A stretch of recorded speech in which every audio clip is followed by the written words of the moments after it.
Beneath the complexities of everyday life, the rules of our universe seem reassuringly simple.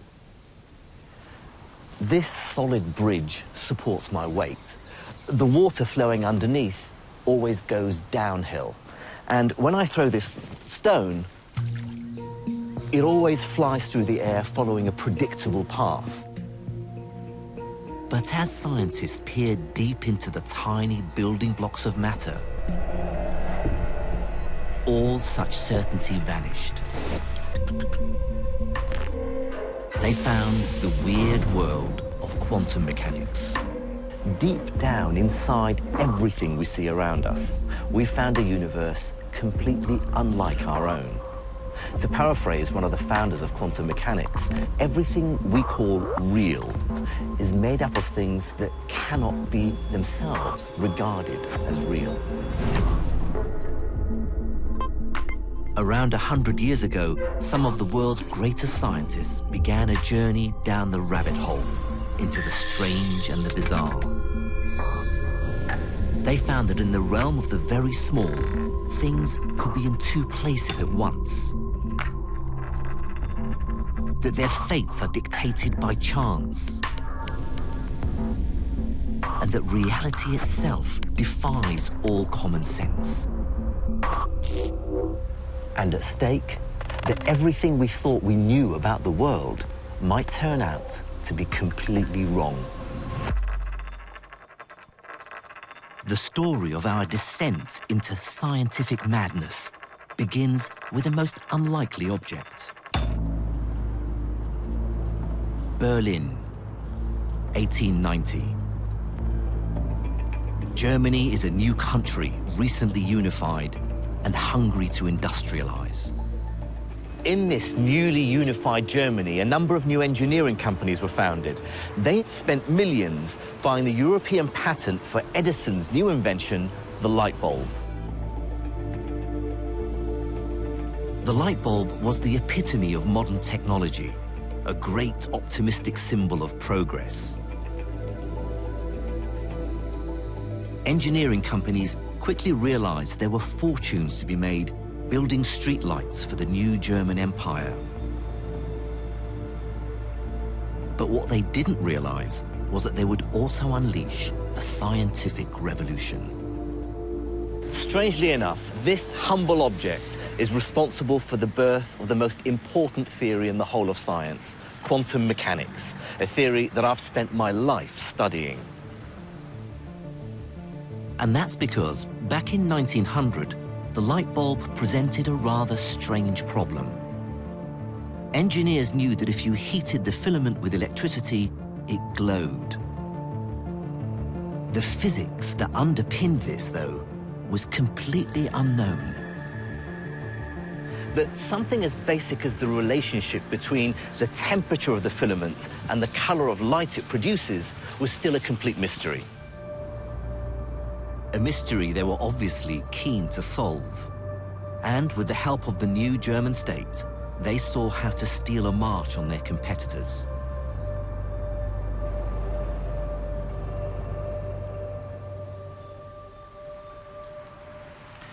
In 1887, the German government invested millions in a new technical research institute here in Berlin, the Physikalisch-Technische Reichsanstalt, or PTR. Then, in 1900, they enlisted a bright, if somewhat straight-laced scientist to help work here. His name was Max Planck.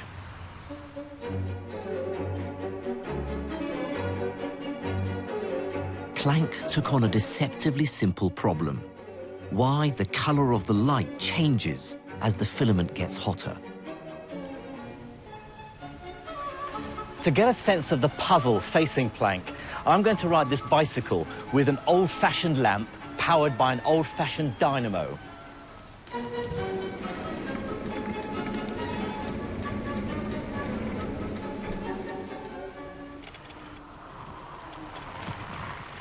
Obviously, the faster I go, the brighter the light. The more I pedal, the more electricity the dynamo produces, the hotter the filament in the lamp, and the brighter the light. But the light the bulb makes isn't just getting brighter. It's changing color too. As I speed up, the color shifts from red to orange to yellow. Right, now I'm going to really belt it.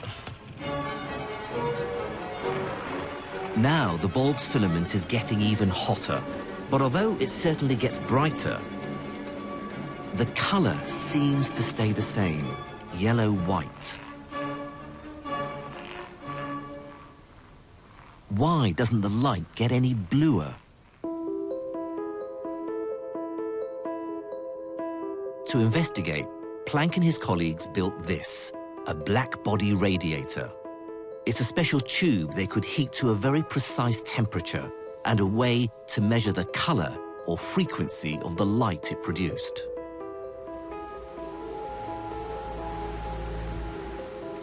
Nowadays, over 100 years later, the PTR still do exactly this kind of measurement, just much more accurately. The temperature inside here is 841 degrees centigrade. I can feel the heat coming off, and it's glowing with a lovely orangey red color. It's about the same color as my bike light when I'm cycling slowly. But I want to see something hotter still. The temperature inside here is about 2,000 degrees centigrade.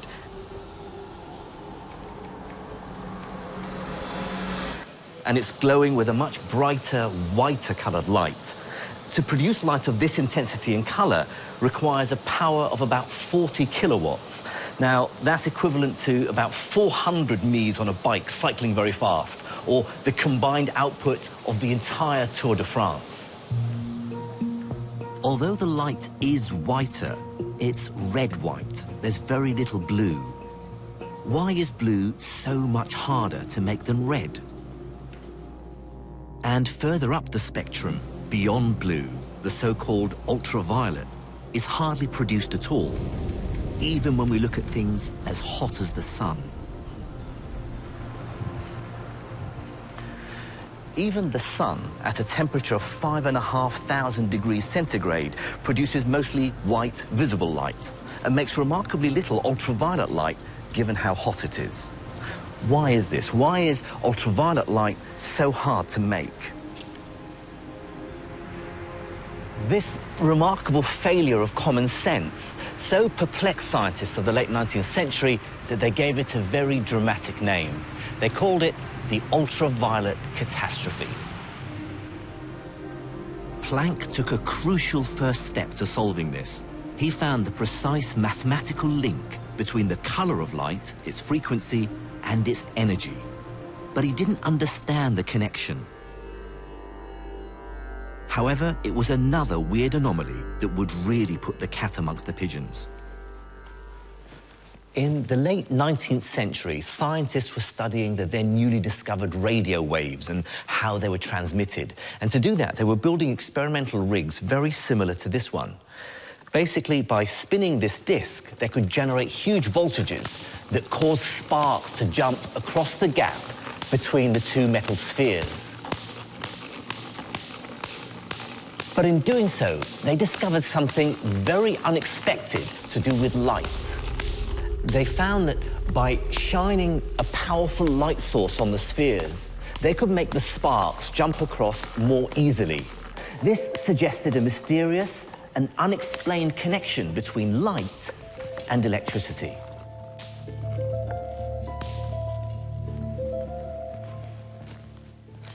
To understand what was happening, scientists used this. It's called a gold leaf electroscope. It's basically a more sensitive version of the spark gap apparatus. Now, first of all, I have to charge it up. What I'm doing is adding an excess of electrons that are pushing the two gold leaves apart. Now, first I take red light and shine it on the metal surface, and nothing happens. Even if I increase the brightness of the light, still the gold leaves aren't affected. Now I'll try this special blue light, rich in ultraviolet. Immediately, the gold leaves collapse.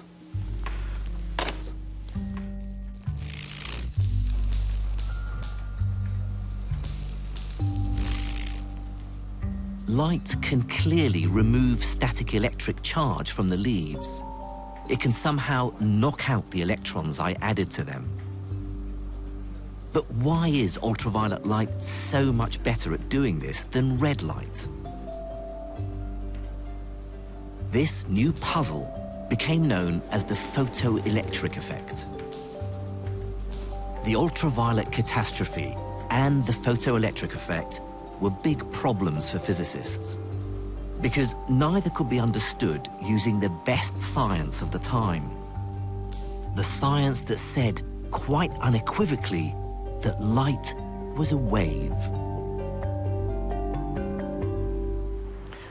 All around us, we see light behaving in a perfectly common sense, wavy way. Look at the shadow of my hand. It's fuzzy around the edges. We understand this as the light hitting the sides of my hand and bending and smearing out slightly, just like water waves around an obstruction. Perfectly common sense, wave-like behavior. And here's something else. Something rather beautiful. Look at these soap bubbles. Shine a light on them and gorgeous colored patterns emerge from nowhere. And this was easily explained if you accept that light was a wave, reflecting off the outer and inner layers of the thin soap film and breaking up into the colors of the rainbow. Rather like ripples on the surface of water, light was simply ripples of energy spreading through space. And this was as firmly accepted as the fact that the Earth was round. But although this wave theory worked perfectly well for shadows and bubbles, when it came to the ultraviolet catastrophe and the photoelectric effect, the wheels started coming off. The problem was this: how could light do this?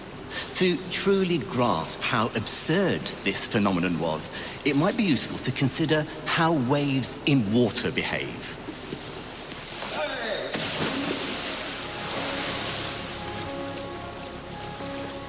This is the wave tank at the RNLI's headquarters in Dorset.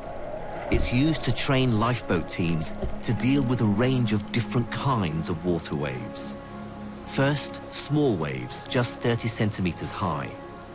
These waves don't have much energy, hardly enough energy to knock this top can off the other.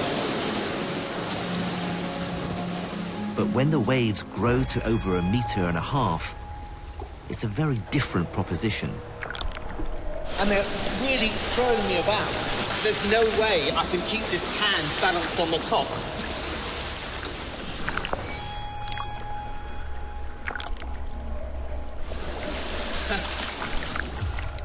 It's clear what water waves are telling us.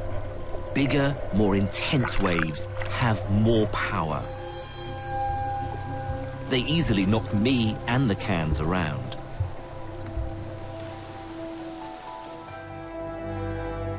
So if light was a wave, more intensity should knock out more electrons. But that's not what happened. Remember, no matter how intense the red light was, it still didn't budge electrons from the metal. But weirdly, weak ultraviolet worked within seconds. So thinking of light as a wave just wasn't adding up. To resolve this, someone needed to think the unthinkable. And in 1905, someone did. You may well have heard of him. His name was Albert Einstein.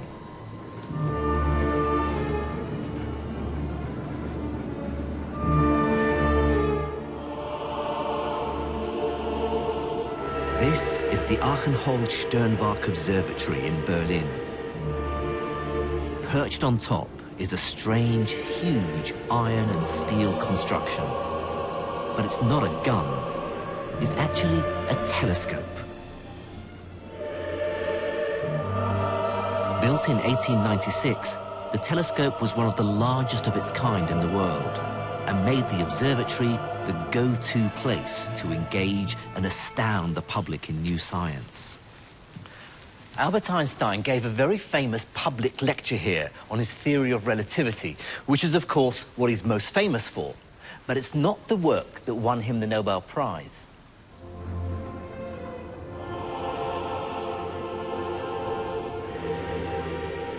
In 1905, he'd also come up with a new theory to explain the photoelectric effect.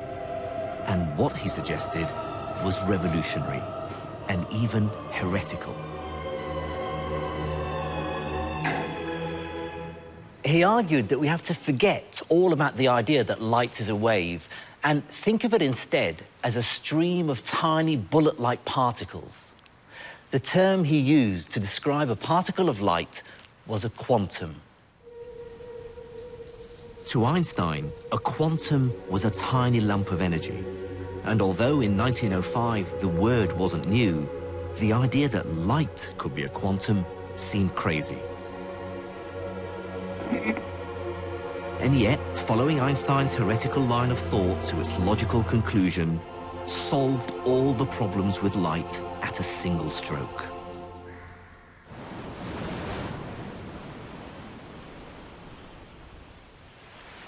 I'll try to explain how this helps using a rough analogy. Of course, like all analogies, it's far from perfect, but hopefully it'll give you a sense of the physics to help you understand why thinking of light as a stream of particles solves the mystery of the photoelectric effect. In this analogy, these red balls represent Einstein's light quanta. And those cans over there are the electricity held in the metal. Now, in the original experiment, they made electricity flow from the surface of the metal by shining light on it. In my analogy, I'm going to try and knock those tin cans over using these red balls.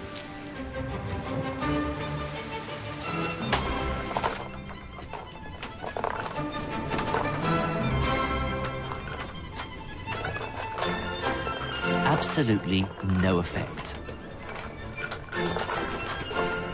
That's just like red light. According to Einstein, each particle of red light carries very little energy because red light has a low frequency. So even a very bright red light with many red light particles can't dislodge any electrons from the metal plate, just like the red balls.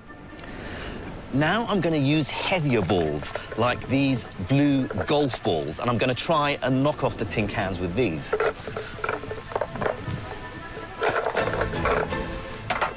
They're like the ultraviolet light in the experiment. Now, each individual light particle carries more energy because ultraviolet light is higher frequency.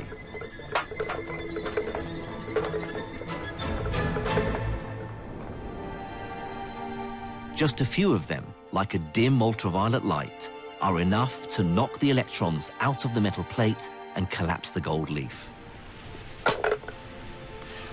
So Einstein's idea that light is made up of tiny particles or quanta is a wonderful explanation of the photoelectric effect. I remember when I first learnt about this, being blown away by its sheer elegance and simplicity. But what's more, Einstein's nifty idea also helped solve Planck's mystery of the light bulb. There was more red than ultraviolet because ultraviolet quanta took so much more energy to make, about 100 times more energy. No wonder there are so few of them. That moment at the beginning of the 20th century signaled a genuine revolution because it demonstrated that the kind of physical science that people were doing right back to Newton and Laplace and people like that, that you needed a completely new approach. Physics has never recovered from that moment in the sense that it's built on that moment. That's where modern physics really began. But Einstein's theory also left physicists with a dizzying paradox, defying all common sense. Light was definitely a wave, which explained shadows and bubbles. And now it was definitely a particle too, Einstein's quanta, explaining the photoelectric effect and the ultraviolet catastrophe. Then, just a few years after Einstein's brilliant, crazy idea, the paradox got a lot deeper and a whole lot weirder. Because what seemed to be a curious mystery about light was about to become a battleground about the nature of reality itself.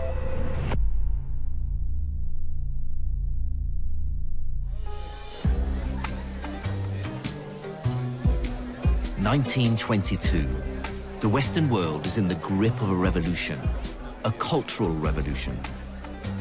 James Joyce's Ulysses is published. Stravinsky is at the height of his powers, and Chaplin has just released his first serious movie. The Ottoman Empire collapses. Europe is still recovering from the war to end all wars in which millions of men lost their lives. Russia is newly communist. Meanwhile, America is exporting jazz to the world. Thank you.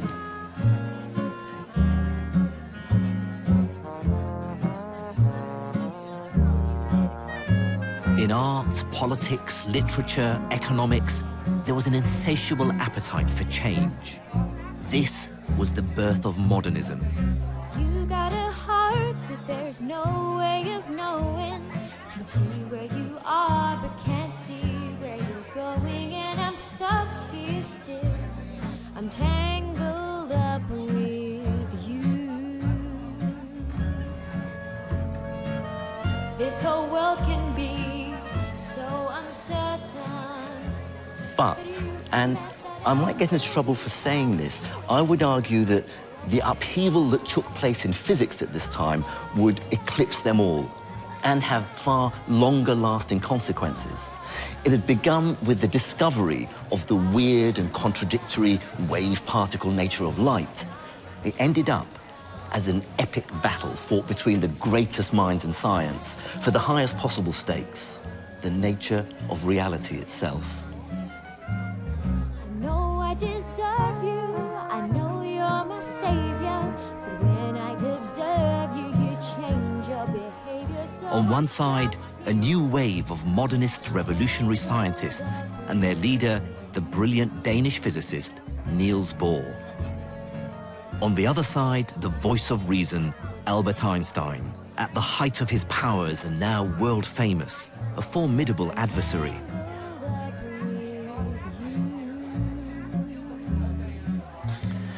The battle raged for decades. Actually, in some ways, it still does. It was fought across the world in universities, at conferences, in bars and cafes. It would reduce grown men to tears. And it began with a deceptively simple experiment. this whole world can be so uncertain. But weirdly, it was an experiment that wasn't even about light. It was about the particles that make electricity. Somebody else will In the mid-1920s, an experiment was carried out at Bell Laboratories in New Jersey in America, which uncovered something entirely unexpected about electrons. Now, at the time, it was accepted without question that electrons were these tiny lumps of matter, small but solid particles like miniature billiard balls. In the experiment, they fired a beam of electrons at a crystal and watched how they scattered. Now, that's entirely equivalent to taking a beam of electrons, say, from an electron gun, and firing it at a screen with two slits in it, so that the electrons pass through the slits and hit another screen at the back. What the Bell scientists found shocked the physics world to the core. To understand why, consider a similar experiment with water waves. I've set up a simple experiment. I have a water ripple tank placed on top of an overhead projector. I have a generator producing waves that pass through two narrow gaps. The projector beams the image of the waves onto the back wall. You can see as the waves come in from the left and squeeze through the two gaps, they spread out on the other side and interfere with each other. What this means is that when you get the crest from one wave meeting the crest from another, they add up to make a higher wave. But when the crest from one meets a trough, they cancel out. This gives rise to these characteristic lines leading to the signature wave pattern. bands of light and dark. Whenever you see these light and dark bands, the signature wave pattern, you know without doubt that you've got wave-like behavior.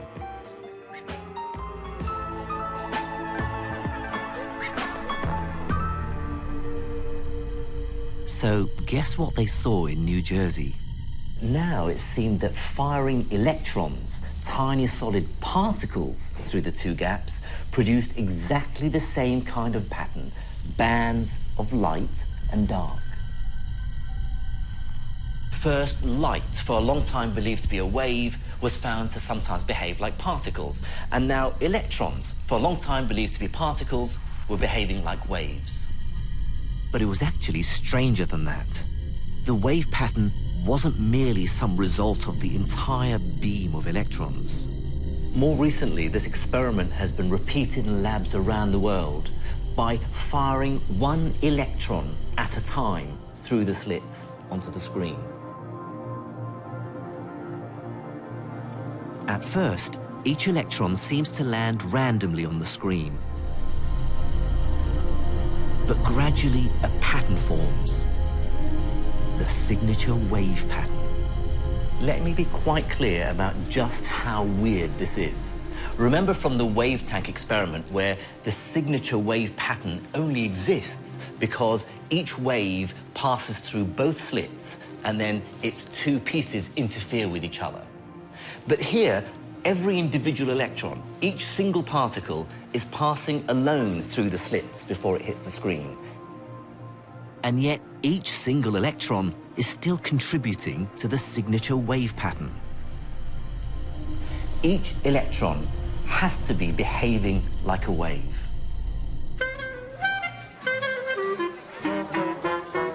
To explain this strange result, Niels Bohr and his colleagues created quantum mechanics, a crazy theory of light and matter that embraced contradiction and didn't care that it was almost impossible to understand.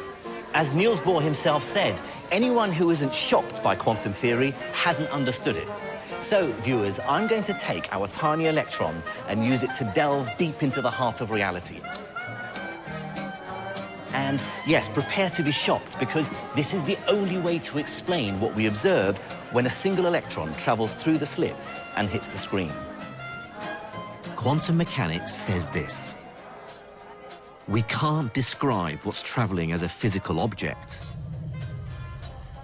All we can talk about are the chances of where the electron might be. This wave of chance somehow travels through both slits, producing interference just like the water wave. Then, when it hits the screen, what was just the ghostly possibility of an electron mysteriously becomes real. Let me try and capture just how weird this is with an analogy. If I spin this coin,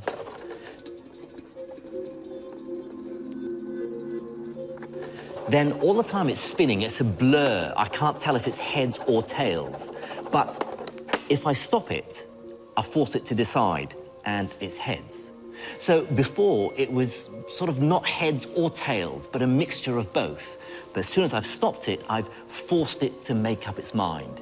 This is what Bohr and his supporters claimed was happening with our electrons. In a sense, as it spins, the coin is both heads and tails. Similarly, the electron's wave of chance passes through both slits, two paths at the same time. Our coin then stops at heads. The ethereal wave of probability hits the screen and only then becomes a particle. The quantum world was unlike anything ever seen before. It's hard to overstate just how crazy this is. Bohr was effectively claiming that one can never know where the electron actually is at all until you measure it. And it's not just that you don't know where the electron is.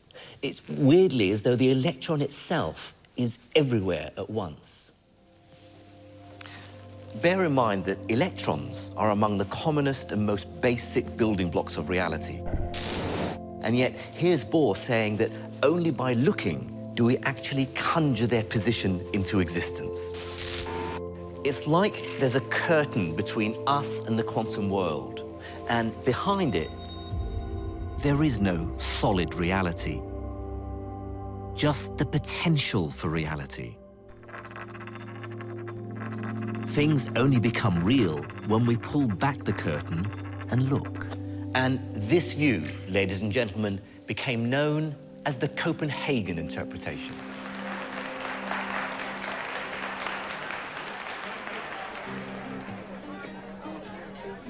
Persuasive as it might seem, many people couldn't stomach Niels Bohr's outlandish ideas, and they found a natural leader in the most powerful man in science. Albert Einstein hated this interpretation with every fiber of his being. He famously said, "Does the moon cease to exist when I don't look at it?" He was very unhappy because it gave limits to knowledge that he didn't think should be final. He thought there should be a better underlying theory. Over the next 10 years, Einstein and Bohr would argue passionately about whether quantum mechanics meant giving up on reality or not. Then, with two other scientists, Nathan Rosen and Boris Podolsky, Einstein thought they'd found a way to win the argument. He was convinced he'd found a fatal flaw in the Copenhagen interpretation and its claim that reality was summoned into existence by the act of looking at it. At the heart of Einstein's argument was an aspect of quantum mechanics called entanglement. Now, entanglement is this special, incredibly close relationship between a pair of quantum particles whose fates are intertwined. For example, if they were created in the same event.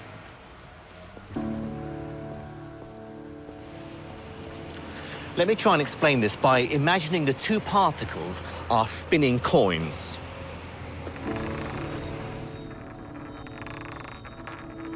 Imagine these coins are two electrons, created from the same event and then moved apart from each other. Quantum mechanics says that because they're created together, they're entangled. And now many of their properties are forever linked, wherever they are. Remember, the Copenhagen interpretation says that until you measure one of the coins, neither of them is heads or tails. In fact, heads and tails don't even exist. And here's where entanglement makes this weird situation even weirder. When we stop the first coin and it becomes heads, because the coins are linked through entanglement, the second coin will simultaneously become tails. And here's the crucial thing. I can't predict what the outcome of my measurement will be, only that they will always be opposite. Einstein seized on this, because it meant that something was happening between the two coins that was almost too crazy to imagine. It's as if the two coins are secretly communicating instantaneously across space and time, even if the first coin was on Earth and the other was on Pluto. Einstein refused to believe this instantaneous, faster-than-light communication. His theory of relativity said that nothing could travel that fast, not even information. So how could one coin instantaneously know how the other would land? He disparagingly called it spooky action at a distance and claimed it was a fatal flaw in the Copenhagen interpretation. What's more, he had a better idea. Einstein believed there was a simpler interpretation, that somehow the destiny of the two coins, whether or not they ended up heads or tails, was already fixed long before we observed them. He said that although it seemed the coin was deciding to be, say, heads at the moment of observation, actually that decision was taken long before. It was just hidden from us. In Einstein's mind, quantum particles were nothing like spinning coins. They were more like, say, a pair of gloves, left and right, separated into boxes. We don't know which box contains which glove until we open one. But when we do, and find, say, a right-handed glove, then immediately we know that the other box contains the left-handed glove. But crucially, this requires no spooky action at a distance. Neither glove has been altered by the act of observation. Both of them were either left or right-handed glove from the beginning, and the only thing that has changed is our knowledge. So, which is the true description of reality? Bohr's coins, which only become real when we look at them, and then magically communicate to each other? Or Einstein's gloves, which are hidden from us, but are definitely left or right from the beginning? In other words, is there an objective reality, as Einstein believed, or not, as Bohr maintained? In the late 1930s, as the world plunged into war, there was no way to answer this question. The battle to understand the nature of reality was deadlocked.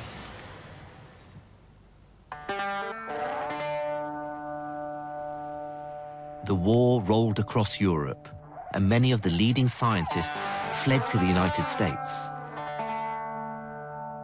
Then, as the Second World War led inexorably to the Cold War, American science, backed by dollar bills and a new vision of the future, boomed. Remember, after the war, physicists came back raring to go and try to apply the ideas of quantum theory to atoms, the interaction between electrons and light and what have you. You didn't need to worry about the philosophical side of things to make progress with that. So, as you say, it really took a back seat. Quantum mechanics led to a profound understanding of semiconductors, which helped create the modern electronic age. It produced lasers, revolutionizing communications, breathtaking new medical advances, and breakthroughs in nuclear power. Quantum mechanics was so successful that most working physicists deliberately chose to ignore Einstein's objections. It simply didn't matter to them because it worked. They even coined a phrase for it: shut up and calculate. And the price for this success was that Bohr and Einstein's debate on the reality of the quantum world was simply brushed under the carpet. And amidst all this success and pragmatism, there were few who still worried what it all meant. But as the 50s rolled headlong into the 60s, one lone dissenter worked out how to settle the argument once and for all.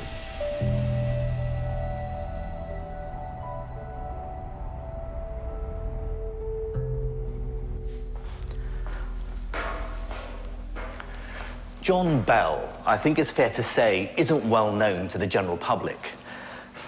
But to physicists like me, he's, well, a hero. He was an original thinker with real courage in his convictions, and the story of his rise to become one of the greats of physics is made even more remarkable when you consider how he started. He was born in Belfast in the 1920s into a poor working-class family. His father was a horse dealer, and they really struggled to get him into Queen's University, Belfast, to study physics. In fact, he was the only one in his family to even finish school. This, I believe, made him insatiably curious, fiery, and stubborn.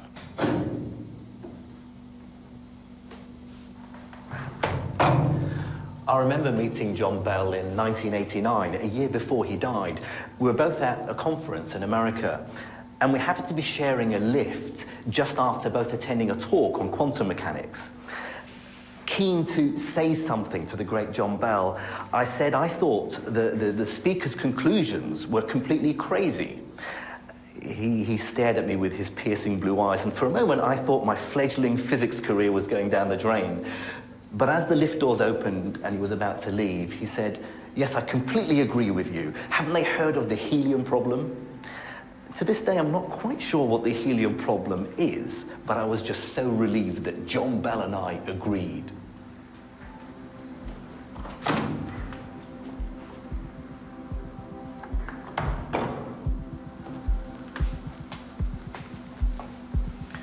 For many years, he worked here at Britain's Atomic Energy Research Centre at Harwell, who built this early experimental nuclear reactor called Dido. It was here that he started pondering the deep and worrying questions that quantum mechanics raised. Did the quantum world only exist when it was observed? Or was there a deeper truth out there waiting to be discovered? In fact, he was so troubled, he began to wonder if there was a problem at the heart of quantum mechanics. He famously said, "I hesitate to think it might be wrong, but I know it is rotten."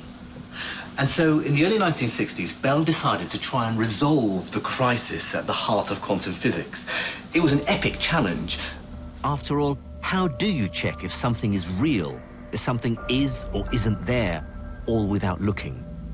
How do you look behind the curtain without pulling it open? But John Bell came up with a brilliant way of doing exactly that. I think this is one of the most ingenious ideas in the whole of physics. It's certainly one of the most difficult to understand and explain, but I'm going to try and have a go, and yes, I'm afraid I'm going to use another analogy. This time, I'm going to play a game of cards, but it's one for the highest possible stakes, the nature of reality itself. The card game is against a mysterious quantum dealer. The cards he deals represent any subatomic particles, or even quanta of light, photons. And the game we'll play will ultimately tell us whether Einstein or Bohr was right. Now, the rules of the game are deceptively simple. The dealer is going to deal 2 cards face down. If they're the same color, I win. If they're different colors, I lose.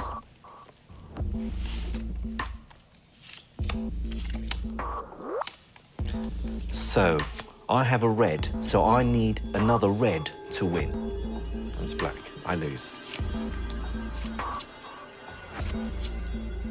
Again, opposite colors, I've lost both those.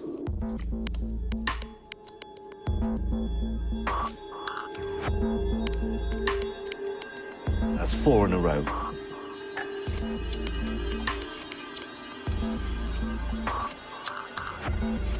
That's 6 pairs in a row that I've lost. Okay, I think I know what the dealer's doing here. Clearly, the deck has been rigged in advance so that every pair come out as opposite colors.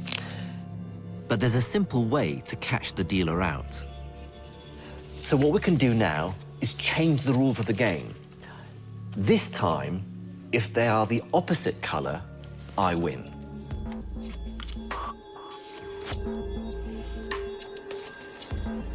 But once again, every time, my evil quantum opponent beats me.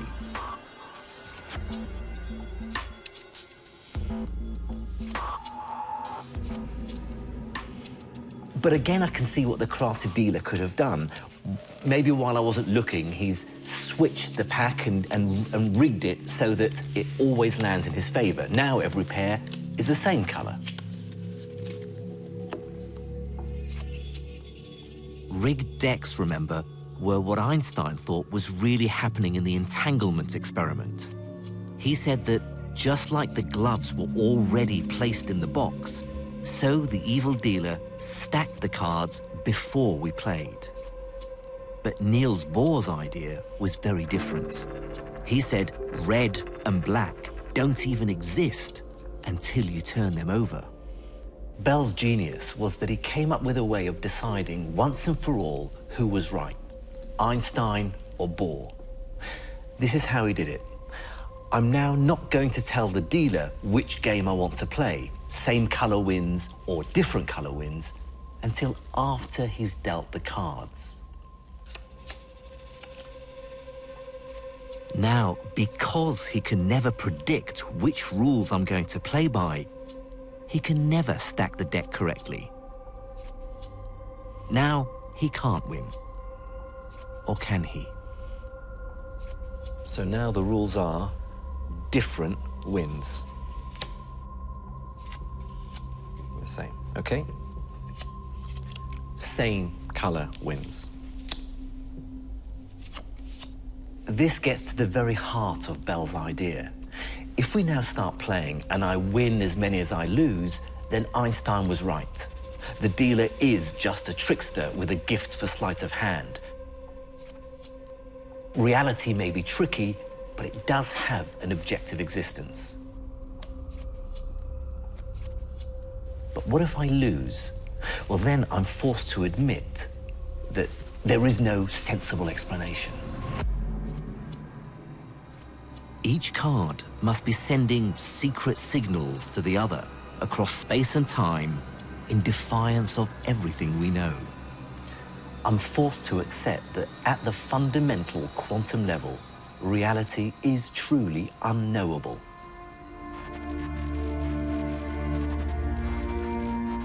Bell reduced this idea into a single mathematical equation that tells us once and for all what seemed unanswerable: how reality really is. John Bell published his idea in 1964, and the extraordinary thing is, at the time, the entire physics community ignored him. Total radio silence. It seems the world simply wasn't ready. Perhaps it was because his equation seemed untestable, or just because nobody thought it was worth investigating. But that was about to change. And the change would come from a very unexpected place. This is the dawning of the age of Aquarius, age of Aquarius,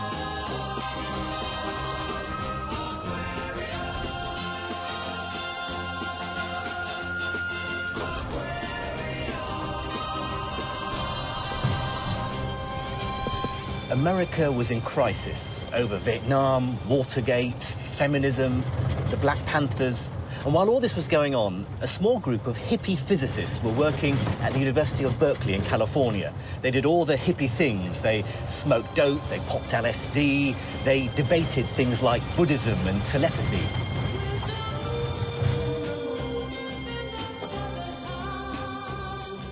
And they loved quantum mechanics. In its weird version of reality, they saw parallels with their own esoteric beliefs.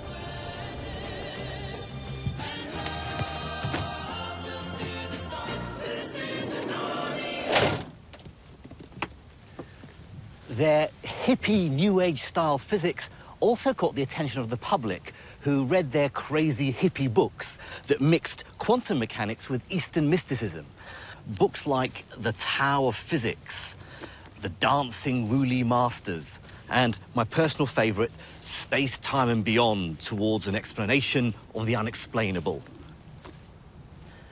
But more importantly for our story, the story of quantum mechanics, these hippie physicists also turned their attention to Einstein's now famous thought experiment and what it told us about the nature of reality. They saw Niels Bohr's secret signaling as proof that physics supported their own ideas. Because if two particles could spookily communicate across space, then ESP, telepathy, and clairvoyance were probably true as well. If only they could prove it really existed. Then, in 1972, they realized that with a bit of mathematical sleight of hand, they could take Bell's equation and experimentally test it. One of their group, John Clauser, borrowed some equipment from the lab he was working in and set up the first genuine and ultimate test of quantum mechanics. This is a picture of that first experiment, built of leftovers and stolen equipment. Over the next few years, it was improved by a team led by Alan Aspect in Paris, making its results more reliable. Over 10 years after Bell first proposed his equation, finally it could be put to the test. This is a modern version of the experiment first carried out by John Clauser and then Alan Aspect. Here, a crystal converts laser light into pairs of entangled light quanta, photons, making two very precise beams.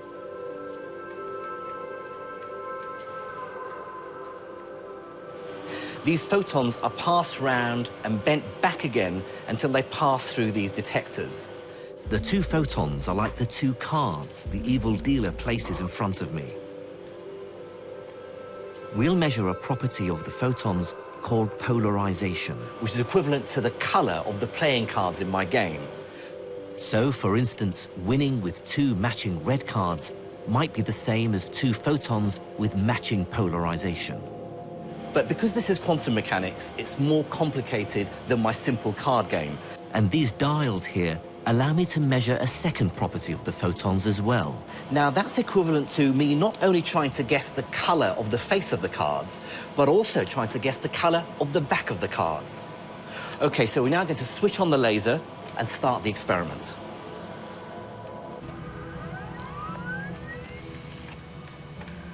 So this number here gives me the number of photon pairs coming through the experiment. That's equivalent to the pairs of cards in my game. The graph here dropping down gives me the probability that I can win, that I'm guessing right. The more photons, the more accurate it becomes. I'll stop at an uncertainty of about 1%. And the final answer is 0.56. So if I put that into my equation, I now need to run the experiment 3 more times, corresponding to the 4 different settings of these dials. Each run is now like a different set of rules for the quantum dealer. And when I add them up and get the answer, if it's less than 2, then Einstein was right. If it's greater than 2, then Bohr was right. Okay, so now for the second setting. Just remember what the experiment will show. If the numbers come out less than 2, then it's proof the dealer has been stacking the deck. This was Einstein's view. Okay, so the number I get this time is 0.82.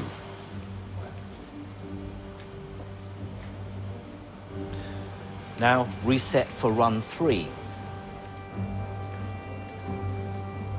But if the result is greater than 2, then the deck cannot be stacked, and something else is at work.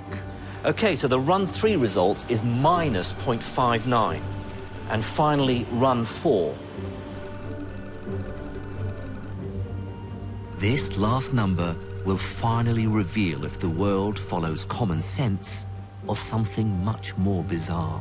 Okay, so our final result is in, and it's 0.56. So if we turn the laser off... Right, I better just work out the answer.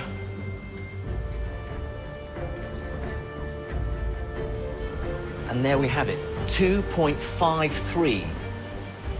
It's a number greater than 2, absolute proof that Albert Einstein was wrong and Niels Bohr was right.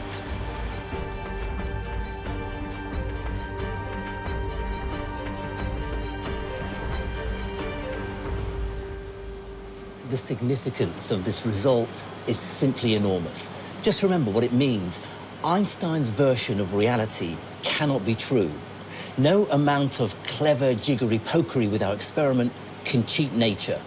The two entangled photons' properties couldn't have been set from the beginning, but are summoned into existence only when we measure them. Something strange is linking them across space. Something we can't explain or even imagine other than by using mathematics. And weirder, photons do only become real when we observe them. In some strange sense, it really does suggest the moon doesn't exist when we're not looking. It truly defies common sense. No wonder towards the end of his life, Einstein wrote, "All these 50 years of conscious brooding have brought me no nearer to the question, what are light quanta? Every Tom, Dick, and Harry thinks he knows it, but he is mistaken." The experiment only confirms this. Whatever is happening, we just don't understand it. But it doesn't mean we should stop looking. While it's true that Einstein's dream of finding a reasonable, common-sense explanation was shattered for good, my own personal view is that this doesn't necessarily banish physical reality. Like Einstein, I still believe there might be a more palatable explanation underlying the weird results of quantum mechanics. But one thing is clear. Whether there are physical, spooky connections, whether there are parallel universes, whether we bring reality into existence by looking, whatever the truth is, the weirdness of the quantum world won't go away. It'll rear its ugly head somewhere. 120 years ago, the greatest scientific revolution ever was brought about by a light bulb. And scientists are still using powerful light sources, like X-rays, to unlock nature's mysteries. This is the Diamond Light Source. It's Britain's single largest science facility. The X-rays produced here are 10 billion times more powerful than a hospital X-ray. With that sort of power, scientists can slice into matter and glimpse those quantum secrets inside.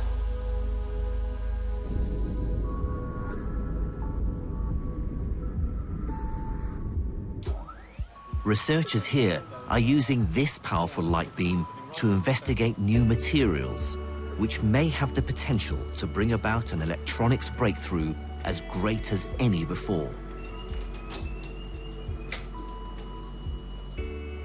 Just as the quantum pioneers of the 20s and 30s ended up bringing about a scientific and technological revolution, so this generation of physicists are set to usher in a new quantum era. An era where Einstein's hated quantum entanglement now produces unbreakable computer security, new kinds of communication systems, super-fast computers, and other advances we can't yet even imagine.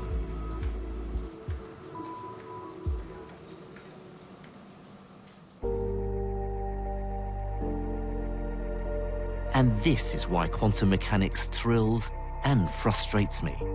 It's capricious, it's counterintuitive, it even sometimes feels just plain wrong. And yet, it still surprises us every day. And I, for one, believe that our knowledge of the quantum world is still far from complete, that there are greater truths about nature yet to be discovered. And that's still what keeps me awake at night. Next week, join me as my journey into the quantum world gets even more surprising. I investigate how its weird rules are crucial for life, and how the bizarre behavior of subatomic particles might even influence evolution itself. I